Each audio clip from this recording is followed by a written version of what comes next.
முத்து தனியாக தான் வசிச்சுட்டு வரான். அவன் அந்த கிராமத்தோட முடிவு பகுதியில் ஒரு குடிசையில் அழகான வாழ்க்கை வாழ்ந்துட்டு வரான். ஒரு நாள் அவன் குடிசை முன்னாடி மக்கள் எல்லாம் கூட்டம் கூட்டமாக நிற்கிறாங்க. அவன் என்ன ஏதுன்னு கூட கேட்காம பக்கத்தில் இருந்த மரத்துல இருந்து மாங்கனிகளை பறித்து அவங்களுக்கு கொடுக்குறான். அவங்களும் புன்னகையோடு எடுத்துகிட்டு போயிடுறாங்க. டெய்லியும் இதே மாதிரி அவன் புன்னகையோட மாங்கனிகளை பறித்து கொடுத்துட்ருக்கான். அப்படி இருக்கிறப்போ திடீர்னு மக்கள் அங்கே வரதை நிப்பாட்டுறாங்க.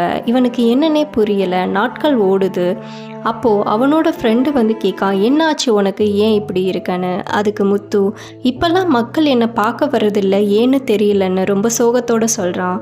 அதுக்கு அவனோட ஃப்ரெண்டு சொன்னான், அவங்க இத்தனை நாள் வந்தது ஒன்றை பார்க்குறதுக்காக இல்லை, மாமரத்தில் இருந்த மாங்கனிகளை பறிக்கிறதுக்காக தான் அப்படின்னு சொல்கிறான்.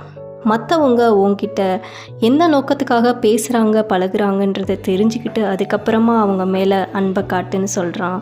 இல்லைனா நீ ரொம்ப சிரமப்படுவேன்னு சொல்கிறான். கைஸ், இந்த வீடியோ உங்களுக்கு பிடிச்சிருந்தா வீடியோவை லைக் பண்ணிவிட்டு மறக்காமல் சேனலை சப்ஸ்கிரைப் பண்ணிவிடுங்க.